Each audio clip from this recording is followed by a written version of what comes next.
নমস্কার বন্ধুরা, ঘরোয়া রান্না বাই চৈতালিতে সবাইকে স্বাগত জানাই। সবাই কেমন আছেন? আশা করছি ভালো আছেন। আমি আজকে বানাবো ভোলা মাছের সর্ষে ঝাল, যেটা খেতে অপূর্ব হয় আর খুব তাড়াতাড়ি এটা হয়ে যায়। খুব বেশি হলে 10 থেকে 15 মিনিট লাগে, তার বেশি সময় লাগে না। আপনারা অনেকেই ভোলা মাছের অনেক সুন্দর সুন্দর রেসিপি বানান। আমি আজকে খুবই সহজ পদ্ধতিতে ভোলা মাছের ঝালটা বানিয়ে দেখালাম আমার পদ্ধতিটা। এটা নতুন পদ্ধতি নেই, আপনারা অনেকেই বানান এই পদ্ধতিতে। আমি জাস্ট আমার পদ্ধতিটা শেয়ার করলাম। আমি প্রথমে ভোলা মাছগুলো নুন হলুদ মাখিয়ে নিয়েছি, মাখিয়ে এপিট ওপিট করে ভালো মতো ভাজা ভাজা করে নিচ্ছি। আমি এখানে 3 পিস মতো মাছ নিয়েছি, মানে একটা গোটা আর একটা মাছকে হাফ করেছি। আর একটা মশলা করব, তার জন্য আমি সর্ষে দিলাম এখানে, ওই ধরুন 2 চামচ মতো সর্ষে দিলাম, একটা কাঁচা লঙ্কা, অল্প একটু নুন দিয়ে অল্প একটু জল দিয়ে ভালো মতো বেটে নেবো।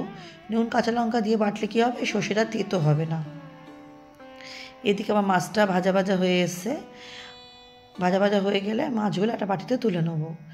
নতুন বন্ধু যারা আমার চ্যানেলে নতুন ভিডিওটি প্রথম দেখছেন, আমার রেসিপিটা যদি সামান্য হলে ভালো লেগে থাকে, চ্যানেলটি সাবস্ক্রাইব করে পাশে থাকার অনুরোধ রইল।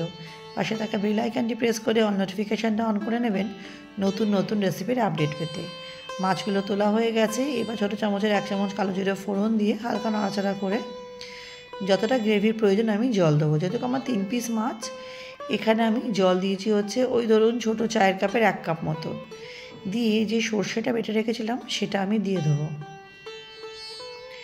দেখুন সর্ষেটা দিয়ে দিলাম। সর্ষেটা দিয়ে হালকা আমি একটু খুন্তির সাহায্যে নাড়াচাড়া করবো। তার আগে দেবো প্রয়োজন অনুযায়ী নুন, আর দেবো হচ্ছে ছোটো চামচের 1 চামচ হলুদ। দিয়ে নুন আর হলুদটা ভালো মতো খুন্তির সাহায্যে মিশিয়ে নেব। ফেসবুকের বন্ধু যারা ভিডিওটি ফেসবুক থেকে দেখছেন, আমার রেসিপিটা যদি সামান্য হলে ভালো লেগে থাকে, পেজটি ফলো করে পাশে থাকা অনুরোধ রইল। এবার ঢেকে রাখবো। ঢেকে রেখে কিছুক্ষণ ফোটার পর আমি 3 পিস মাছই এর মধ্যে দিয়ে দেবো। 3 পিস মাছ দিয়ে এটা ভালো মতো একটু ফুটতে দেবো। একটু মাছগুলো উল্টে পাল্টে দেবো। দুপুরবেলা গরম গরম ধোয়া ওঠা ভাতের সাথে এরকম যদি একটা মাছের সর্ষের ঝাল থাকে, আহা, একতলা ভাত নিমেষেই শেষ হয়ে যায়। লঙ্কার ঝালটা অবশ্যই আপনাদের স্বাদ অনুযায়ী কিন্তু বাড়িয়ে কমিয়ে নেবেন। আমার যেহেতু মেয়ে সর্ষের ঝালটা খুব পছন্দ করে, সেই জন্য ওর জন্য একটা লঙ্কা দিলাম। না হলে আমি একটু ঝালটা পছন্দ করি, দিইনি, ওর জন্যই দিলাম স্পেশালি। খারাপ হয়নি খেতে। এবার ধনেপাতা ছড়িয়ে দেবো ওপরে। ছড়িয়ে দিলে রান্নাটা আমার প্রায় শেষের দিকে। আপনাদের সবাইকে অনেক অনেক ধন্যবাদ আমার সঙ্গে ধৈর্য ধরে এতক্ষণ ভিডিওটা দেখার জন্য। ঢাকা দিয়ে স্ট্যান্ডিং টাইমে রেখে গরম গরম পরিবেশন করব। তাহলে চলুন আজকের মতো বিদায় নিচ্ছি। সবাই ভালো থাকবেন।